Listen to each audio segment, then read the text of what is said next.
Hello, good morning. Sorry, good afternoon, everyone.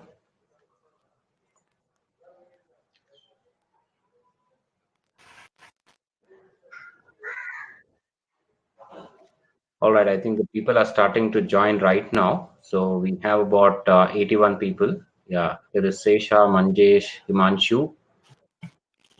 Welcome, everyone.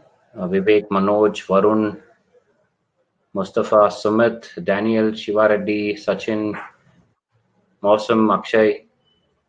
A warm welcome to everyone. I think now slowly people have started joining for the webinar. So like usual, we'll just give 5-10 minutes for the people to join, and then we will kickstart the session.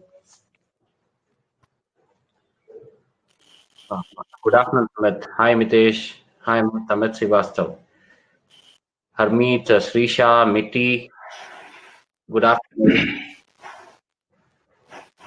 There is another person, another Ashish, Bhavna, Anurag. Great. Fantastic. So slowly the numbers are increasing. So we'll wait for a couple of more minutes, and then we will kickstart the session. Hope you guys got a chance to go through the recording last time. So in case if anybody had missed out, what I'll do is I'll quickly share my screen and show you where where the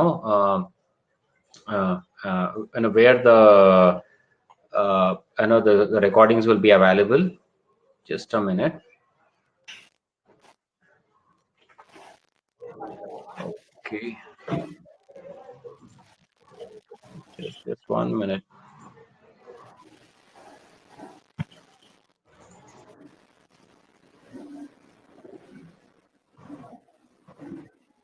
All right, so this is the place where we had provided the link, recording link. So if you go to our website, and there you'll find machine learning and webinar recording.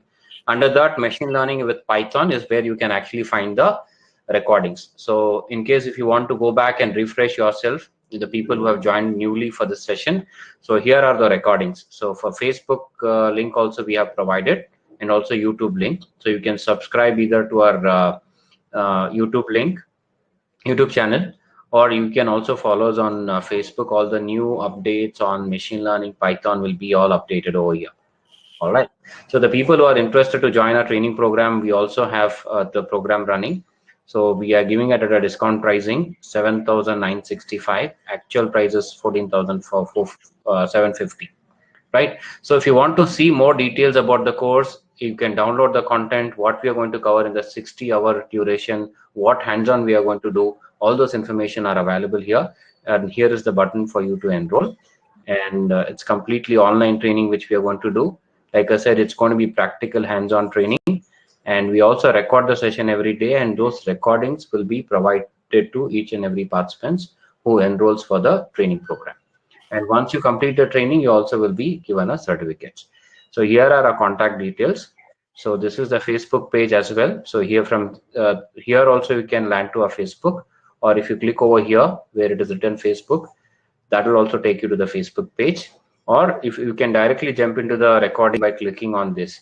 So today's session will be uploaded in the evening, after like around 5:30. So then you can come back and actually revisit this link, or you may get an email also, an automated email from the tool which you have joined, Webinar Jam, there. So in case if anybody is looking for a AWS training, we have a recordings also, the webinar which we are doing. We see a lot of people who have joined machine learning also have joined the AWS webinar. So you can find 2 sessions are already over, 29th and 1st October. So both the sessions AWS webinarings are provided here. And Friday again we have one more session, so you can come back, join us back on the 9th session. And the training we are starting this weekend, and again on a discounted price for 6,962. So all the details are available here, and you can reach us out for any queries. Okay, so machine learning, you can go here, go to our website skillupright.com, go to webinar recordings, and you'll find all the recordings available here. Right. So let's see like how the participants have come back and joined. Okay, great. Okay, Harmeet says that there was some problem while recording, she was not able to view. So I'm not sure which recording you opened. It could be from the webinar jam. Sometimes it may not work. That's the reason we have actually given a web page where you can go and actually find the recording details. Okay, so I think it's a good number of people already have joined. So I think it's already 3-5 as well. So Mr. Raghu, I think you can kickstart the session today. Over to you. Thanks, Kumar. Hope I'm audible. Can I get the response? Okay, I'm audible. Okay, fine. Okay, so let me just share my screen. And good afternoon to everyone, and warm welcome to all of you to this webinar on exploratory data analysis. Let me share my screen.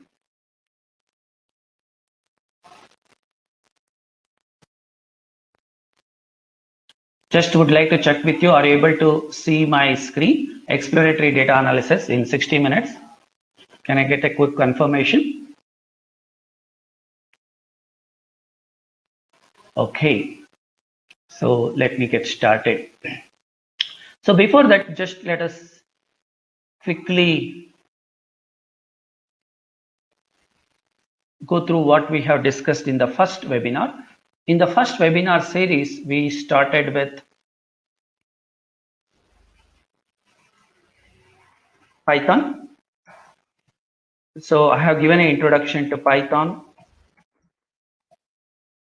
and Python as a generic programming language, and what are the advantages of learning Python and how you can shape your career in Python. So you want to get into like web development, you can get into, you want to get into data sciences, you can get into machine learning, artificial intelligence, you want to get into test automation, you want to get into embedded programming. There are a lot of avenues, there are a lot of options available.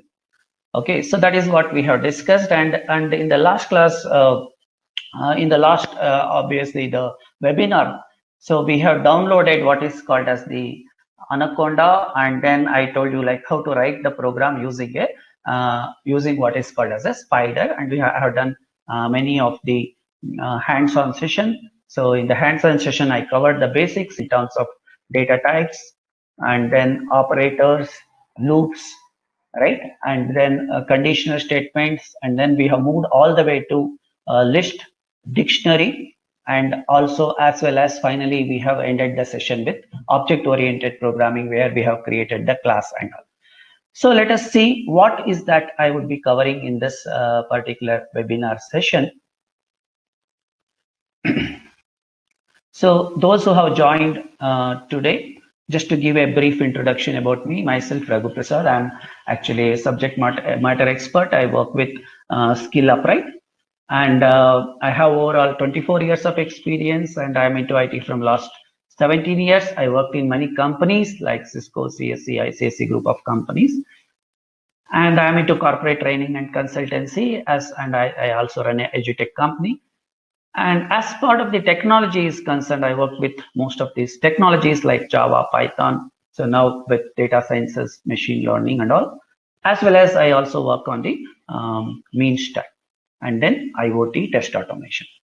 So coming to the today's session, I will be giving you introduction to what is called as EDA, or nothing but the exploratory data analysis. And when we say data analysis, we should know exactly what is called as the data science. Nowadays, people are talking about machine learning, artificial intelligence, data sciences. What is exactly what? At this particular webinar, I would be touching upon what exactly is the data sciences. And then I will introduce to what is called as some of the libraries of the Python associated with data sciences. So here I would be discussing about the Pandas, and later on I will be discussing about MatplotLib, and then we'll be doing the hands-on session. So in today's hands-on session, some of the things I am showing the Jupyter notebook, so that you can also know that we will be using Jupyter notebook, and few of them again I am showing in the spider, so that there is a continuity in what we have done in the previous session. So without much ado, let us get started with the what is called as the exploratory data analysis. See, nowadays we have so many data, right? So much data. So before going to the exploratory data analysis, it is nothing but exploring the data, try to understand the hidden pattern in the data, try to understand and analyze the data. And basically, when we are working in any project where data is involved, so we will do some kind of a initial investigation on the data to discover the different patterns, anomalies, and some kind of hypothesis, in the sense of, say, if this is the case, this is what it means, things like that. And also the assumptions, whatever we make in terms of understanding this. So here we will be using some kind of a statistical and graphical representation. So exploratory data analysis, as the name indicates, so we are basically trying to analyze the data, right? That is what we try to do. So these are the basic objectives of exploratory data analysis. As I told you, like discovering the patterns, anomalies, try to understand the anomalies in the data, and hypothesis, and then assumptions. So basically there are two methods of exploration. One we call it as univariate analysis, analyzing the various the parameter, and the bivariate means analyzing the two variables. What is the impact of effect of one particular variable with reference to another variable, or one particular data item with another item. So that is what exactly we do in the exploratory data analysis. So what are the things we do in exploratory data analysis? Is like we can say, but from this we can understand the trends. Okay, so the trends, like suppose if we do the exploratory data analysis of the corona data set, nowadays people are doing much about the corona data set, we can know the trend, how it is moving, whether it is moving in the upward direction, downward direction, or is there any flattening of the curve, how it is distributed.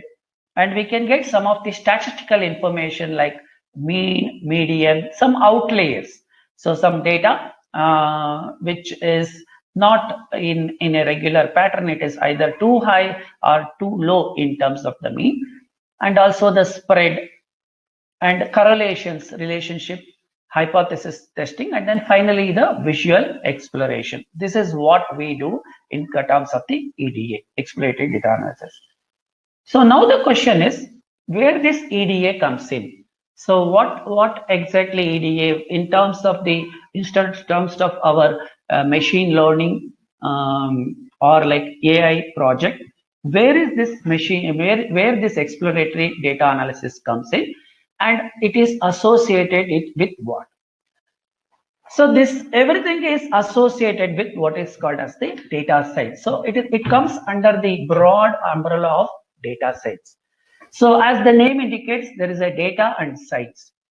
So data is nothing but information, right? And we want to get the insight from the information. Now the question is why we have to get the insight from the information, and why we need to do that, and how are we going to do this? So if I just read out, it is a multidisciplinary field that uses scientific methods, processes, algorithms, and system to extract the knowledge and the insight from, there are some terminologies like structured and unstructured data.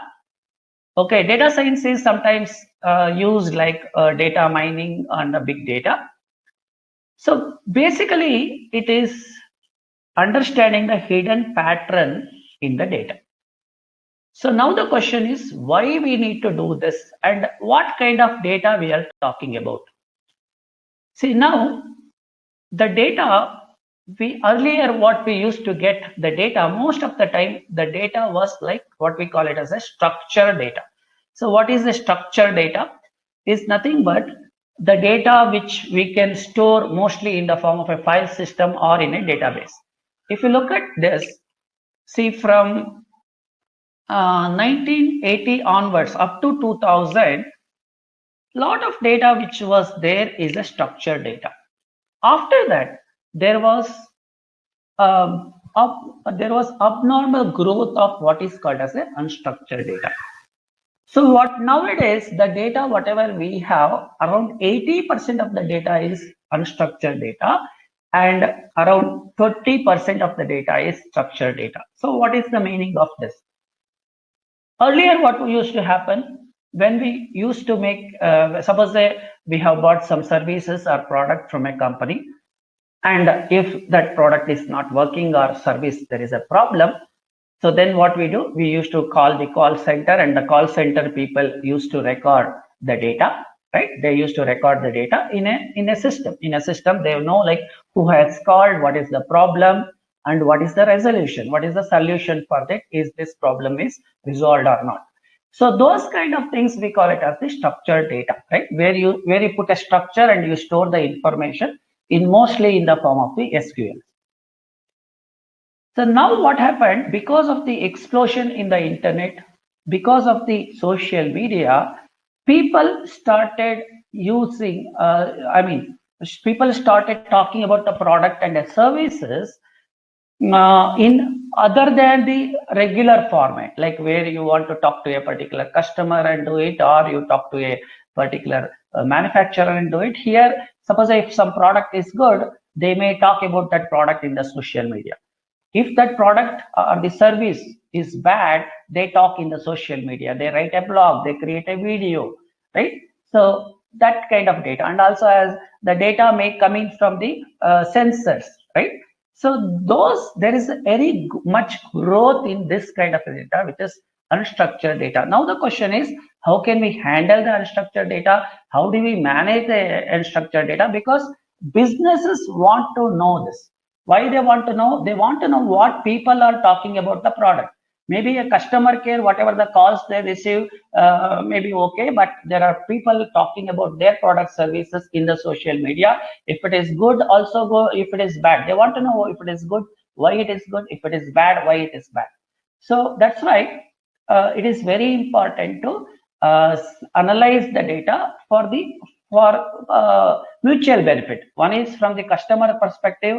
Their grievances may be addressed properly, and from the manufacturers or the producer perspective, they really want to know like how to better their service, and how to improve their quality of the service, and things like that.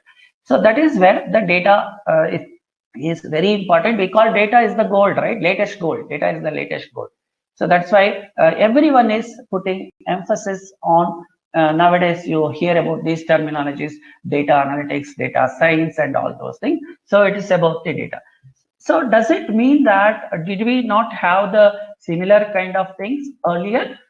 We had earlier also. There were a lot of data was there, and we were using a business intelligence tools.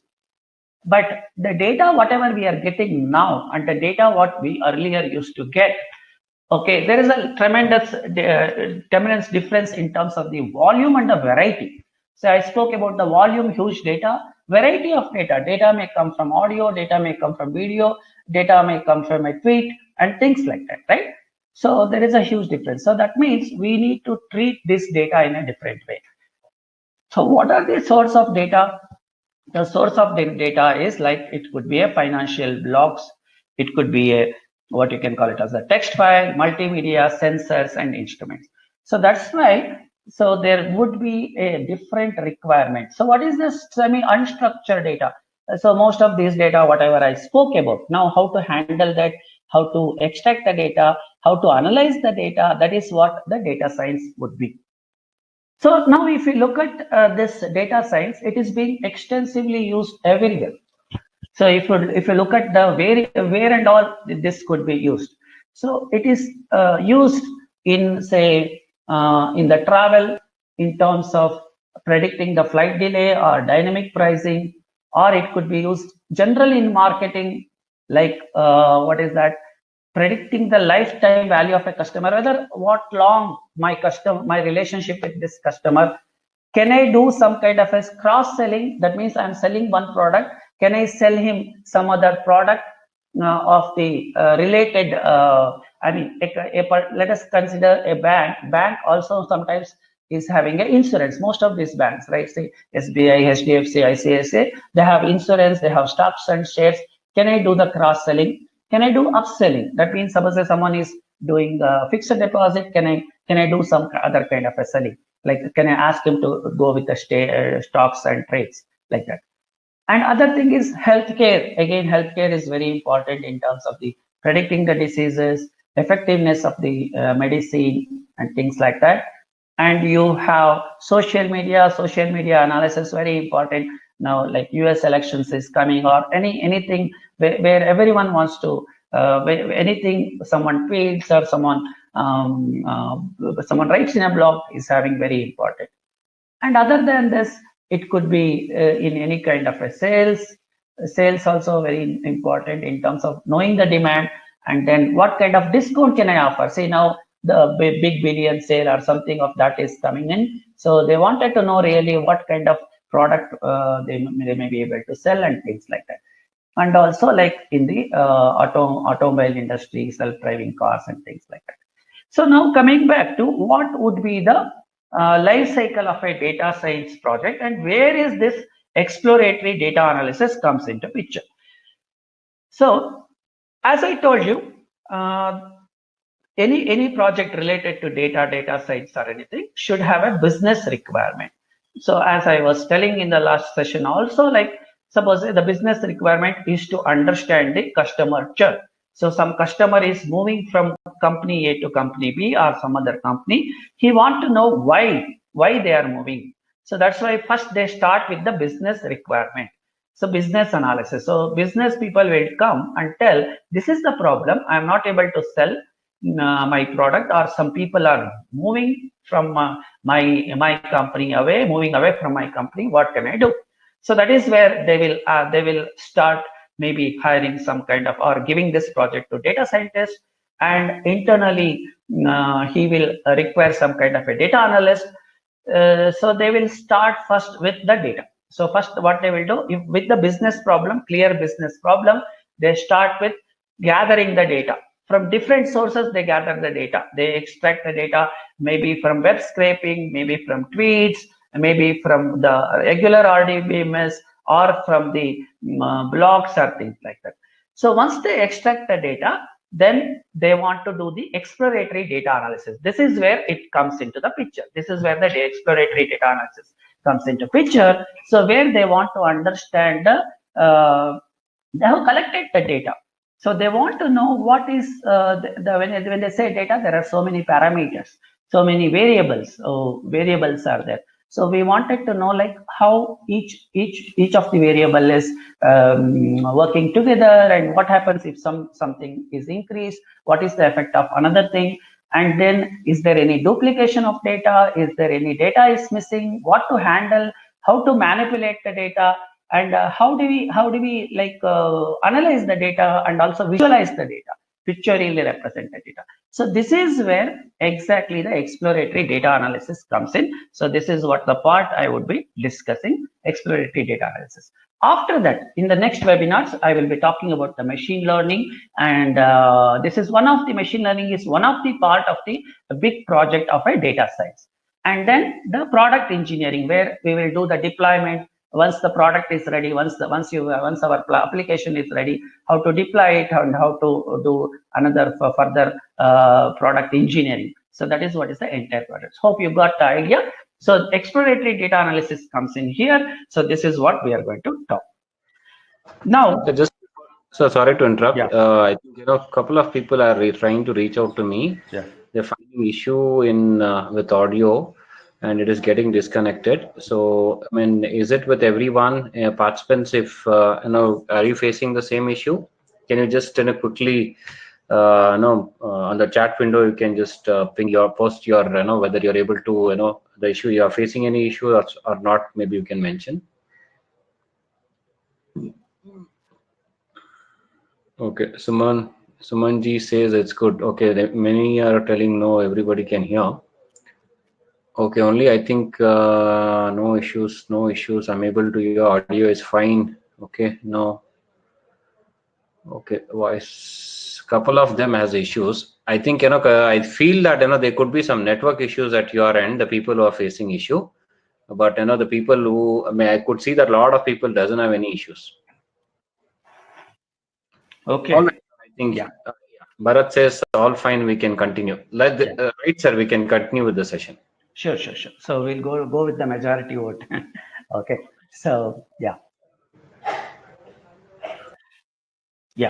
So what we do with this data analysis, basically we will do the predictive analysis or prescriptive analysis. So predicting something, right? That is what we will be doing. Most of the problems associated with data science is predicting something, or prescriptive analysis, like predicting, like if I go give a loan for a particular customer, will he able to repay the loan, or what would be the price of a particular property, what could be the price of a particular this thing, and whether this guy is if I launch a product, is he going to buy that product, and things like that.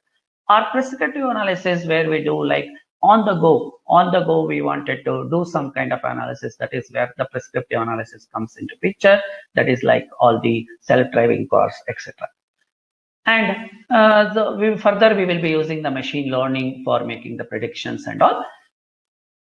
So this is the overall life cycle of a data project. I put it in another view: discovery phase, data preparation phase, model planning phase, model building phase, operation phase, and then the communicating the result phase.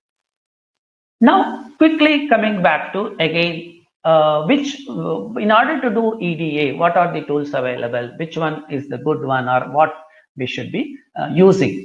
So again, Python seems to be the good one in terms of for a data scientist or a data analyst. And what are the other options available? As I told in the previous session or the webinar, other analysis thing could be like R, or could be SAS. But data science and Python is being an open source, and many people community are contributing heavily. And there are a lot of libraries available, so we can basically, this will be really used by many people, and I think you can go ahead with the Python. So with in terms of doing the data analysis. So then what are the things available for data analysis? What are the libraries available? So one of the libraries which is available, which we would be using directly but indirectly, is called as the NumPy, which is a numerical Python. So if that is like nothing but a n-dimensional array. And the one which we will be discussing today is the Pandas. So Pandas is a library. It is built on top of the Python, and it is used for the data manipulation and analysis. So what kind of data we can use in a Pandas, or what kind of this thing? So it is basically, I can use any kind of a time series data or any kind of a tabular data. So time series data in the sense like, as the time progresses, what is the impact of something? So it is like, so for example, if I want to do the stock analysis, what is the price of stock today and what is the price of stock tomorrow, or maybe one week down the line. That is the time series. Similarly, the corona also is a time series, right? So what was the corona rate in March, and then now what it is, and then what it would be going to be. And also you can have a tabular data, which is nothing but the data in the form of an Excel sheet. The data which is like it is in the form of a rows and columns. That is where we will be using. So that is one of the libraries which we will be using, which is the Pandas. And what is the another one? Suppose we have done all the analysis of the data. We understood the relationship between various data elements. We taken out all the unnecessary data, and we compiled the data and from various sources. And then we have to do the visualization, because there is a saying, right? A picture is a worth of 1,000 words. A picture is a worth of 1,000 words. So how can we visualize this? How can we pictorially represent this? So what kind of graphs we can draw? Suppose that is where the MatplotLib comes into picture. So there is a Matplot is a scientific, again, a tool that is used by the scientific community here. MatplotLib is a library which is being used in the in data analysis, and again it is built on top of the Python. And then going forward, we would be using another library which is called as the scikit-learn, and it is used for the machine learning. So when we say we know this kind of data science or machine learning, So you should know NumPy, Pandas, and MatplotLib. From the data exploratory perspective, I would be taking the Pandas and the MatplotLib. So now going ahead, again, the data, we are going to extract the data, and then we are going to do the analysis of the data, and then transformation of the data, and then applying some machine learning model, and then we are going to go with the presentation. This is what basically we do. That is what is going to happen in any data science project. So now coming to the Pandas. So Pandas, as I told you, it is basically we have two kinds of data. One is the time series data, or it could be like a what is called as the tabular data. And then how to get started. So let us not waste much time, and we will get started with how to use the Pandas. And there is something called cheat sheet. You may be knowing what is cheat sheet. Cheat sheet is nothing but, suppose you are appearing for some exams or something. So you will be having a sheet where you will write all the formulas and things like that. So you can go to the net and search for the Pandas cheat sheet, and they will tell you like how to get started with the Pandas, or what are the basic methods or the functionalities associated with Pandas. There are two things. One is called as the one-dimensional array and the two-dimensional array. So Pandas has two things. One is called as a series. What is a series? It is nothing but a one-dimensional array. It is like a list. It is like a list. What list? It could be list of IPL players. It could be list of the runs they score. It could be the total cases of the state in this particular corona scenario. It could be any data. It is a one-dimensional data. This is what is called as the Pandas series. And internally, it maintains what is called as the index. And you can have, by default, it gives you an index. If you want to use some other indexes, you can use it. So this is what is a one-dimensional labeled data. This is one kind of data. Second kind of data is nothing but a data frame. So which is a two-dimensional data. It has rows and columns. It has rows and columns. Again, it is similar to the way we store the data in an Excel sheet, or like in an RDBMS, the way we store in the similar way.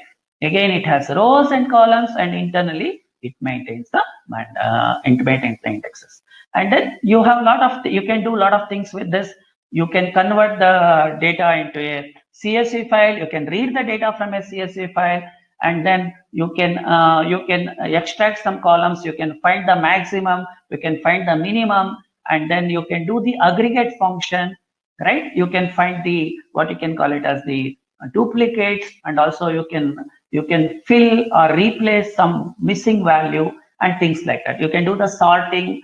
So you can also do some kind of a statistical analysis where you can know the mean, median, and things like that. That is what we will be doing in the Pandas. Okay. So now let us get started with Pandas, and this time I will be using what is called as a Jupyter notebook.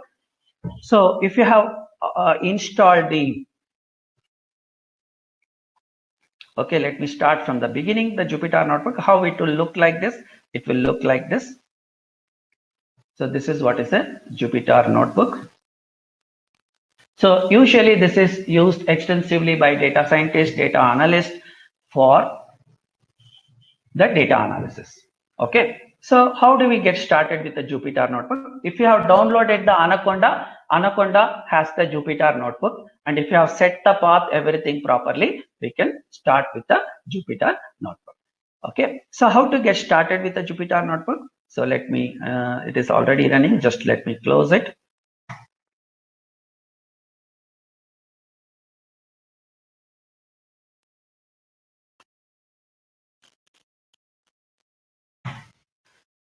So for the purpose of demo and all, I created a folder called EDA, Exploratory Data Analysis. So here I have some code written and also the presentation. Okay, so let me tell you like how do you get started with this. So let me start with, if the path everything is set, you can say, you can start, you create a folder in which you want to do the programming, right? So you can say Jupyter notebook, or you can also start from here, Jupyter notebook, you can search and you can start from there. And but that will go to a default directory. Here, whichever the directory you want to start, you can start it. Jupyter Notebook, press enter. So it will take some time and it will open. So first let me get started with Pandas. So I have basics of Pandas. So here I won't be typing the code, but I will be running the so that I can cover much of the things.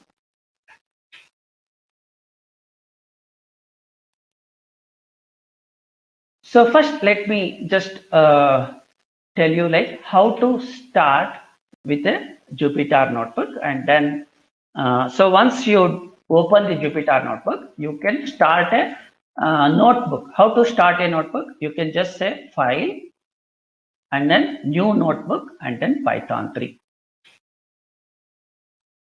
This is where Jupyter Notebook, and then you want to want to save this, you can save it. Say, let me say getting started.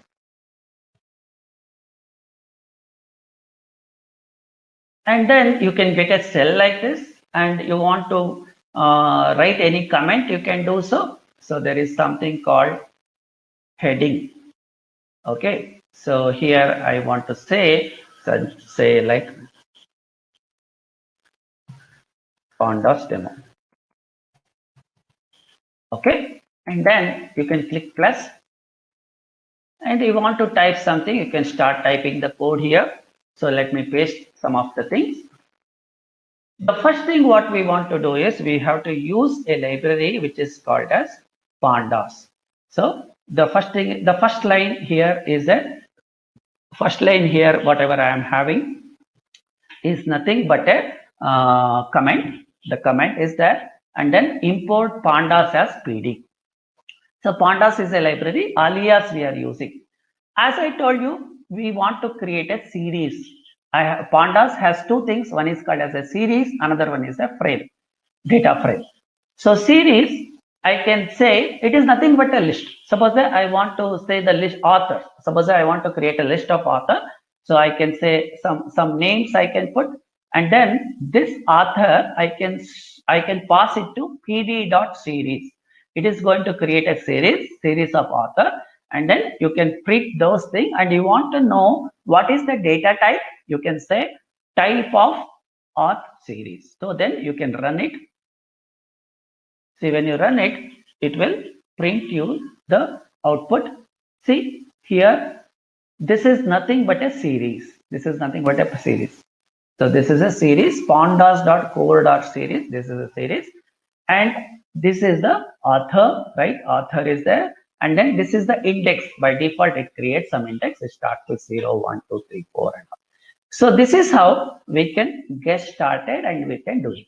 And another thing is you can convert this into a Python program also. You can say file, you can say download as, you can download as a Python program also. So this is how you can get started with doing this. Okay. So now I have some written program. Just I will go through this. So this is how we can create. And this is a series. How to create a data frame? This is one dimension. How to create a data frame? Data frame is nothing but it is like more than one series. It is nothing but a data frame. So data frame can be made of more than one series. Data frame is nothing but a collection of series that can be used to analyze the data. So how to create a data frame? You can create a data frame like this. So import pandas as PD. This is one list, and this is another list, right? So what I am doing, I am creating one series, author series, another series called article series. What is a data frame exactly? What it can take? It will take like a dictionary as an input. Data frame can take a dictionary as an input. Remember in the last webinar we spoke about the dictionary. So where author is a key and the value is a auth dictionary, and again key and value. So key and value. So from this I will pass this to the data frame. Pandas.data frame, D is capital, F is capital. So then we will print the result, as well as I will print the the data type. So you can just select and you can run it, or just you can run it. See, now what is this? This is a data frame. So this is what is a data frame, right? So this is how we can create a data frame, author and the article data frame. And then, and if I want to add one more, I already created some data frame. I want to add one more series to it. How can I do it? Again, I have these two. Already I created a data frame. You can add one more thing, series, like result of age. I want to add the age of this author here. You can have another series, and then you can attach like result of age. It is going to add another column called age, and it is going to add this. So this is how we can get started with this. Okay, so this is how we are going to get it. Suppose I want to create an IPL data frame. See, IPL is going on, right? Suppose I want what exactly, like the tables, like IPL statistics, what they show. They show this is the player, this is the team, right? How many runs they scored, how many wickets they have taken, and things like that. If I want to create that thing, how can I do? Again, so you can directly do this. It is like it takes the dictionary as the input. The player is the key, and this is the list value, and then team value and runs like that. Okay, and then you can create it. So this is how you can get started with a Pandas. So the thing simple in terms of the data structure. It has only two things. It has Pandas, has a frame, data frame, and a series. Okay. So now I have some other data which is related to Corona, and I will show you a few more things associated with this. So this is where we get started, and then this was the basics of Pandas. Now I have something called Pandas Corona state-wise. Suppose now I have, as part of the data collection, I have already collected the data. Okay, I have already collected the data, and the data is in the form of maybe Excel sheet or a CSV file, or even data could be like SQL database also, data is in this. So now I want to start using the exploratory data analysis. So where is this data? And now we are going to talk about, this is the data which is a real data which I have taken. This is statewise.csv. So let me see what is this statewise.csv. This is the data which is taken from the net. So this is about the Corona, right? So every day, every time you got to know about the status, right? It is coming in the print media, it is coming in the electronic media. This is what we are talking about. We are talking about like so much data. So what is the total number of total? There is a column total and also state-wise. So state-wise, Maharashtra, how many confirmed? That means how many total cases, how many people have recovered, how many people have died and still in active state, and when it is updated, migrated, and others. There are so much data is there. So now we are interested in this data. We are interested in this data. What is that? We are interested in the state and as well as the now total number of cases, recovered, dead, and active. Suppose we wanted to do this. So that's why. So first is we have to read the data. Again, import pandas as PD and then read the CSV file. These are all the methods available. Remember, like if I want to do the same thing in Java or any other program, it was very tough, right? Like reading and all those things. You have to write so many lines of code. But here it is not so. Okay, that is again, if you use if you use Anaconda, all these libraries are there. If you are just using a plain what you can call it as the Python, then you have to pip install. You have to install pip install. You have to do. So see here, there is a method read CSV. It converts this data. This converts all the data. If I print the data, it would be like this. So there are so many methods. Suppose in real world, what happens? The data, huge data will be there. If you start printing the data, it will take a lot of time. Suppose usually what we do, I want to print only first 5 records. There is something method called data.head. Okay, so data.head is going to just print the first 5 records. So that is what it is going to do from the top, from the beginning. Similarly, there is something called tail. It is going to print the last 5 records. That is from the end. It is going to print like this. So see, now I got this data, state, confirm, recovered, and all. It creates a index like this. And then I want to know how many rows, how many columns are there. Then you can say data.shape. It will tell you like how many rows, how many columns. There are 38 rows, 12 columns. And also you want to know that what is this data type? It is a data frame, right? And then I want to only display the columns. I want to only display the columns. Suppose if I say data.columns, I want to only display the columns. I can show, see, these are the columns available. And if I want to print a particular column, then what I can do, I can say data.state. I can print a particular column, right? I can print a particular column. Now I want to print, I am interested in only this data. Now, what is that? State, confirm, recover, death, and active. So I can get only the subset of the data. This is how I can get the subset of the data. And like this, suppose I want to know the data type of each of the columns. If anything is a string, then it is treated as an object. If any numeric data, it is either int 64, okay, or float, depending on the what kind of data it is. So other than that, it will be treating everything as an object. So this is the data type of each of the column. From that, I want to extract a data related to Karnataka. Suppose there are so much data. This is called filtering. We'll be doing these operations, filtering. It is like SQL. It is almost like SQL, the way you do SQL, but it is like Python way of doing the SQL. You can think like that. So data.state is equal to Karnataka. It will get you the data of the Karnataka. So many confirmed this thing. Okay, so this is how you get.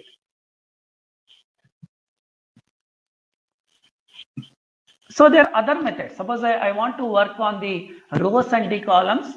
There is something called LOC, log. It is basically works on the labels. So you can extract the data using the labels.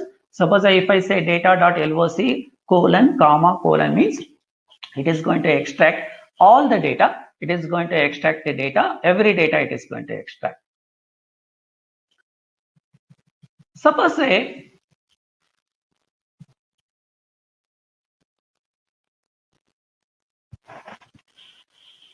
I want to extract using this LOC method the information of state. First colon indicates that all the rows, get me all the rows, and the column which is state.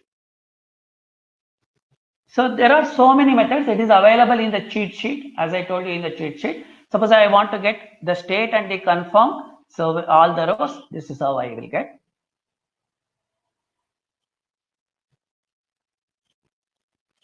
Right? Suppose I want to pick a particular record, 10th record, then I can do like this. It is index based. It is going to pick the index. Suppose I want to pick 0 to 10 record. I mean indexes 0 to 10. It is going to pick. So there are so many methods available.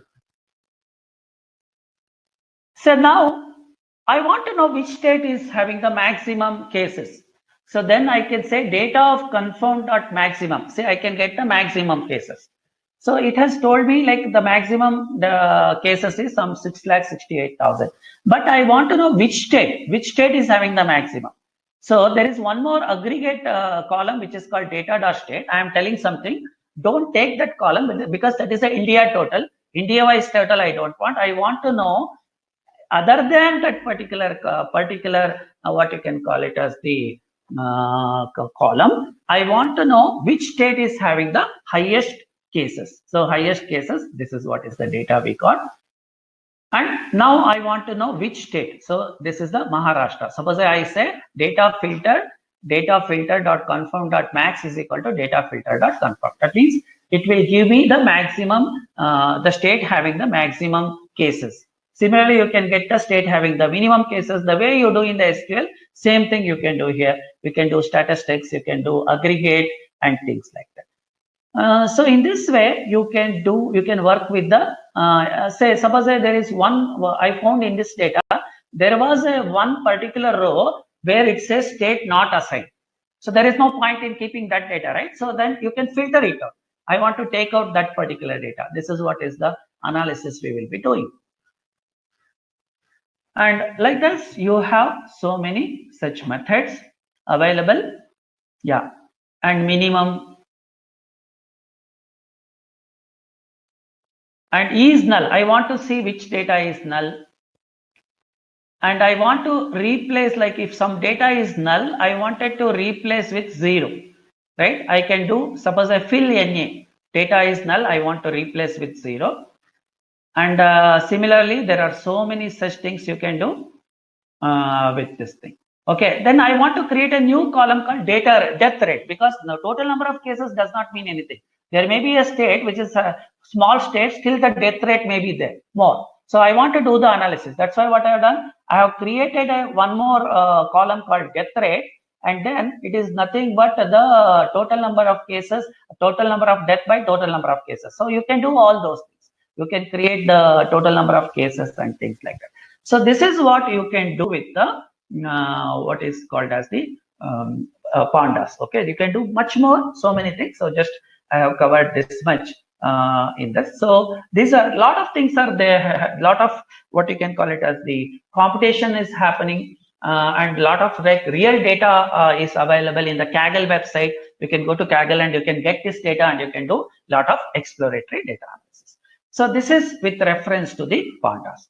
Now, just quickly, I will just in another 2-3 minutes, I will cover the MatplotLib, which is a visualization, and you can do the visualization even here also, but just I will show you something.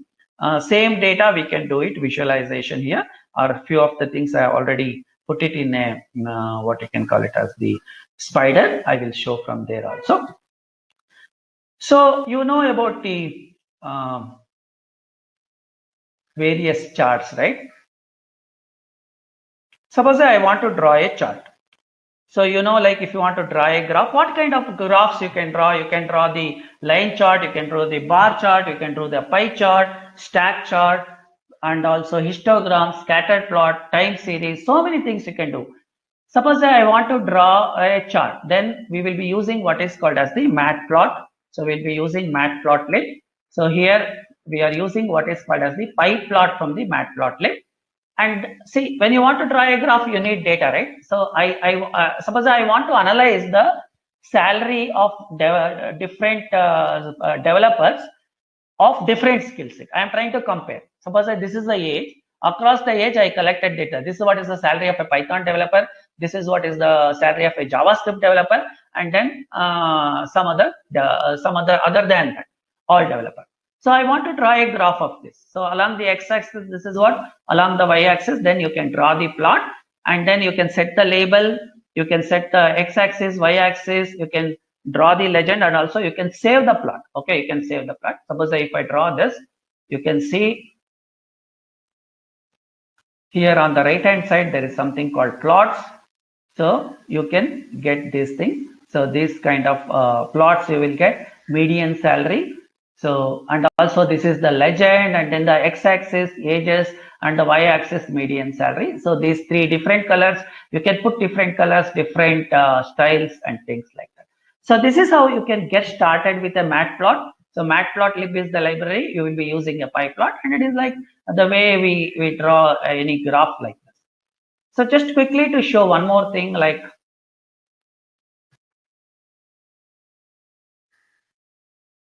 the bar charts. You can do the bar chart. Again, here again, we have the data. We have taken the data from a CSV file, and then we wanted to know like how many people are working on which technology.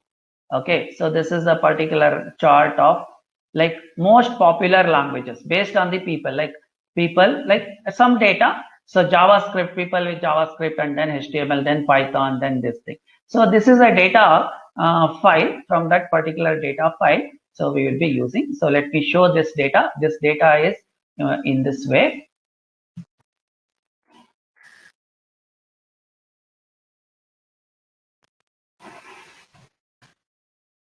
So this is the data. You have taken the data.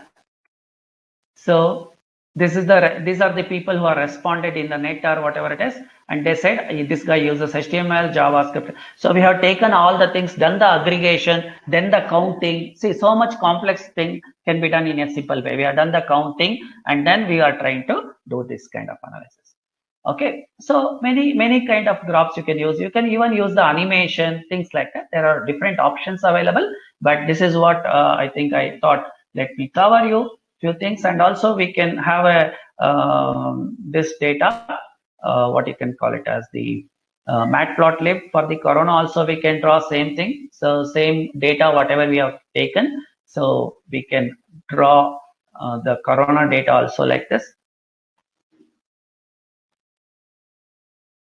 See, we can draw the confirmed cases like this. So we can do it both in Jupyter Notebook. Okay, so just to conclude, so in just 40 to 50 minutes, so what I covered is just I try to give you an introduction about what are the things you can do in the exploratory data analysis, and what are the main things which are required here. Like one is the Pandas and the MatplotLib, and how to use it. Just I shared you whatever the things I'm planning to do, and hopefully this will ignite you in terms of doing a lot of learnings, and then maybe you can get into any kind of a profile, maybe a data analyst or later on a data scientist. So this is the beginning for this journey, and we have done the exploratory data analysis. So with that, I think I will hand over it to Kumar, and thanks for giving me an opportunity to talk to our young engineers and professionals. Thanks, Kumar.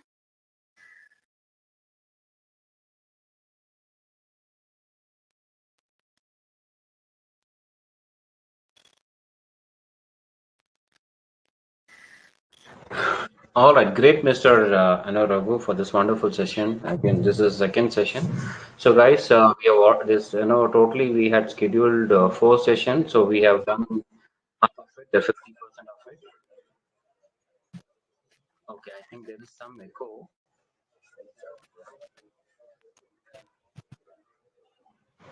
Hello, is it better now? Yeah, it's better now. Yeah. All right. So what I was saying is totally we had scheduled 4 sessions. So we have completed two sessions, and 2 more sessions are remaining. So every Wednesday we will have this session. So I know a lot of people ask me about the recording. So in the beginning of the session also I have shared, and also below your chat section there is again the link is made available. So you people can go and view the links, the recordings. And Mr. Amit, I think you faced a lot of issues with joining the session. But however, the recordings will be updated. So the recordings are available below your chat section. If you click on that button, that will take you to the recording page. So I'll just show you how it's easily you can go. If you go to our website, easily you will be able to find out. Just a moment. Okay. So this is a web page. So if you go to the home page, I mean, mostly will be landing to a home page. So the website name is skillupright.com. And there you will find the webinar recording. So we have AWS and as well as machine learning with Python recording. So just click on that. It will take you to the recording page. Okay. So it will take you to this recording page. So here already the last session's recordings are updated. Today's we will be updating by evening. Okay. So that's about it. In case if you're interested, like I mentioned, the courses are going to start next week, and all the things are available here. If you want to download the content, the offer price, and if you want to enroll, all the details are provided here. And at the same time, AWS recordings are also there. Some of the people are already attending our AWS. 2 sessions are done with AWS. Only 1 session is remaining this Friday that we will be doing. And similarly, all the other details are made available here. Okay. So that's all from my end. There were a couple of questions, Mr. Raghu. I think maybe you can take over those questions. Let me see. Okay. So basically, just a minute. So the ones which are mentioned as Q with the round circular box, the radio button kind of. So there you will find the questions. Circular radio button. Yeah. Just next to the chat itself, there are 3 dots before that. Yeah. One offer is there, and then. No, I'm talking right. Yeah, 3 dots. Yeah. 3 dots.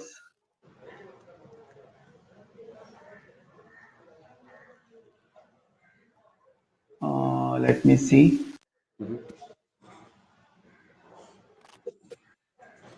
As far as I go, Most of the issues are related to connecting. I think in the top itself there Yeah, is a person. yeah. Let me check. So I'm coming from the top. Mhm. Can we load the data in SQL Server by Python? That means, yeah, you want to load the data of, yeah, you can connect from Python to SQL Server. Yeah, you can do it because there is a connector available, driver available for all the databases. That's what, yeah, that you can do. And then, how did you load the Corona data into the Jupyter? Okay, that's what. See, what I did was like I created a folder. In that folder, one is option to upload. Second option is I created a folder. In that folder only. Okay, let me share my screen. Yeah, in that folder only. See here, that data was here in this folder only. EDA, this data, this folder, it is there. So from the perspective of like using it in a easy way, then just wherever you want to do the programming, then put this data. See here, you can see state-wise data is there. And if you open, it is like in the same folder. Your program is also in the same folder. Your data is also same folder. So you need not to give any path or anything like this. Otherwise, if it is in some other folder, you have to give the path. Okay, this is the easy way. Okay, then let me see what other questions. For number of maximum, it has shown data as total, but the state it asked it is a different. Yeah, there was one field that was total. That's why I have taken it out. That is the India-wise total. So as you have seen when I am doing the program, yeah, you are right. Your observation is right. So later I have taken it out. I have taken that particular out, and then Pankaj, actually I also got the result as 14 lakhs. You are right. Good observation. And then any other? How did you load the data? I told you.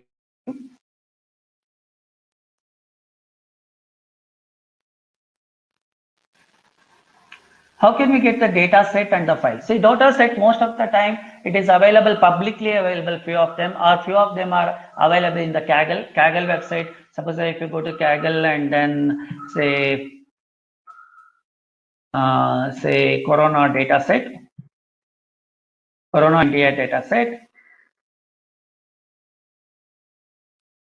you can get the data set from here. Many people are, I have downloaded the data from here only, I think. So you can download, say you can download the data. It is available. Publicly, many data is available. And let me see what else.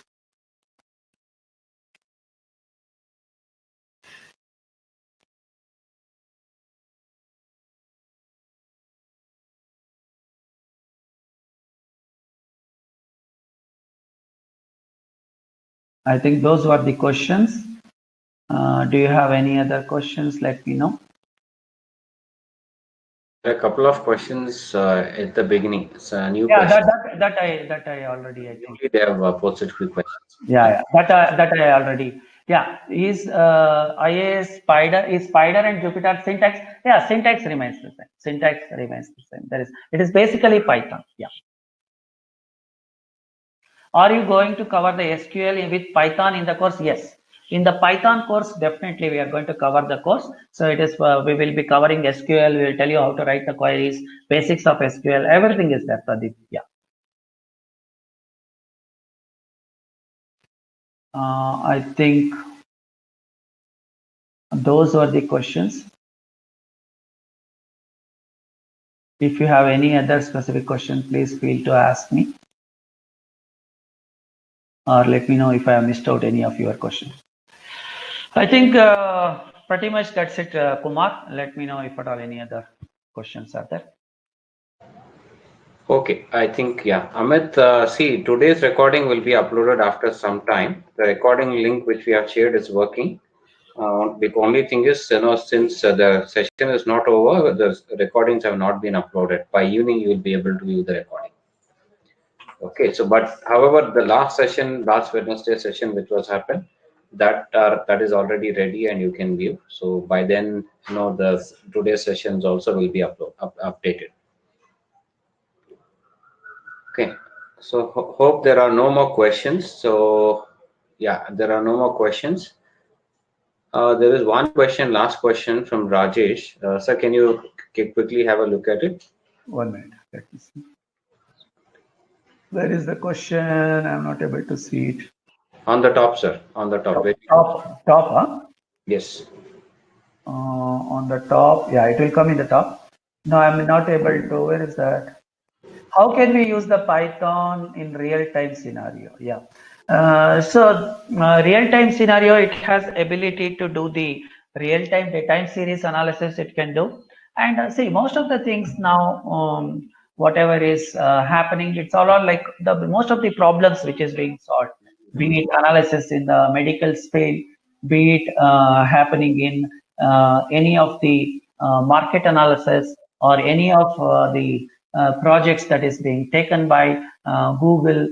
So they are all actually real world scenarios only. So simple things like if you look at the machine learning or artificial intelligence, so there are many projects like analysis of the market, or like it is being extensively used in banking sector or like BFSI, and many sectors are already using it.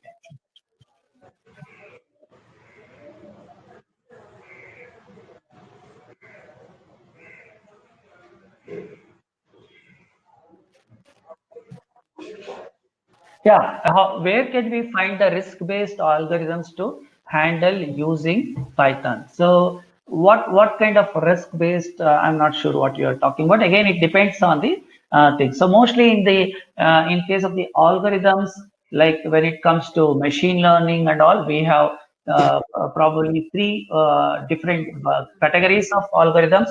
One is like regression, another one is a classification, another one is like so where it is a real case, real on the go kind of a scenario, and market basket analysis, fraudulent analysis, many things are there. There are so many algorithms are there based on the real use case we have to do. So we need to understand what exactly is the use case you are talking about. So based on that, suppose if I want to know the fraud, if some fraud is happening, so then I have to do the analysis of the data, and then I have to see like from the last few days, like what is the behavior of a particular transaction and how it is changing over the time. Then we can see, oh, there is something wrong here. So those kind of things we can do. So the specific algorithms we need to understand really the use case. Then we can use any kind of the algorithm. Any other thing?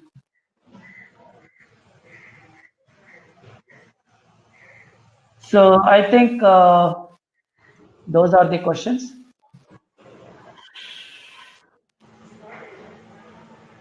Yeah, same thing like credit risk and all. So that is what basically, that is where see you banking already has would have implemented. Like they will be calling you if there is a transaction, if it overshoots, right? Suppose usually your transaction is like you are doing a transaction within 50K or something. Suddenly you make a transaction of like 100K, then definitely they are going to call you because they have an analytics which is running and try to find out this kind of a fraudulent transaction. Not necessarily fraudulent transaction, that could be a real transaction only, but it is not happening quite often. So there is one more question from Pradeep. Are you going to cover SQL with Python? Yeah, I answered. Yes, we are going to cover. Yeah, already I answered. Yeah. I think most of the questions are being covered. So Amit, I think you please call me up. I'll try to sort whatever the issues you have, because I'm not able to understand with the this thing. Because one thing is you can't download the recording. It's all on YouTube and Facebook, so you can just go and view. You can save those links and you can view. But if you have any other issues which you're facing, you can call me up. I can sort that for you. Right, sir. I think there is no more questions. I think we'll wrap up the sessions. We are on time, maybe about 8 minutes ahead. But still, because there was more questions, we had to extend 8-10 minutes. But otherwise, it's looking fine. Participants, like we mentioned, we have 2 more sessions, and next Wednesday and the following Wednesday. And also at the same time, we are also starting the machine learning training program. Mr. Raghu will be taking up this program. So next Saturday, we are going to start, not this Saturday, the next coming Saturday, 17th. So people who are interested can join. So that is with Python and machine learning. So 60 hours of content. So total duration and that will be covered in 6 weekends. So Saturday, Sunday, 6 weekends will cover the entire program with complete hands-on training. So we will again connect back on the next webinar, that's next Wednesday. Till then, take care and be safe. Let's connect back next week. Thank you, Mr. Raghu. Yeah, thanks. So please watch the video and also give your comments. We appreciate your comments. That would help us. So get more people, into it. Yeah. Sure, sir, sure. Thank you. Thank you for adding it. All right. So thank you, everyone. We'll connect back next week. Till then, take care and be safe.